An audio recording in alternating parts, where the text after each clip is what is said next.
Hola, ¿qué tal a todos? Bueno, ya es 1 de septiembre, fecha oficial del inicio del nuevo curso escolar 2023-2024. Y hoy te traigo este vídeo para anunciarte una novedad o medio novedad que he preparado para este curso 2023-2024. Y es el uso de los podcasts para que todas aquellas personas que están estudiando catalán o que están estudiando español puedan mejorar sus habilidades auditivas o comprensión auditiva en estos idiomas mientras salen a correr, mientras hacen ejercicio, mientras van al trabajo, etc.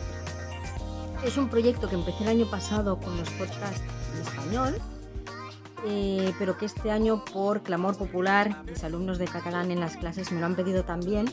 Entonces este año voy a incluir también el podcast en catalán. Os voy a dejar los enlaces en la descripción del vídeo, pero son muy fáciles de encontrar. Los vais a encontrar en Spotify.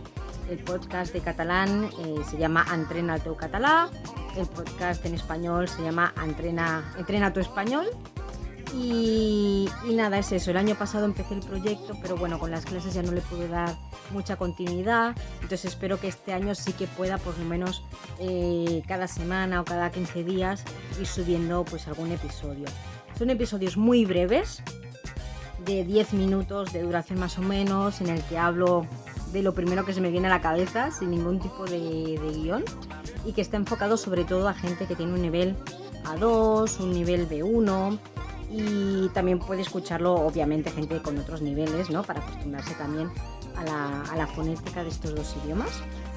Y que además pues también muchas veces incluyo preguntas para que vosotros podáis participar. Así pues, damos el pistoletazo de salida a este nuevo curso y, como os digo, podéis escuchar tantas veces como queráis los podcasts y practicar vuestras habilidades tanto en catalán como en español. Nos escuchamos en los podcasts.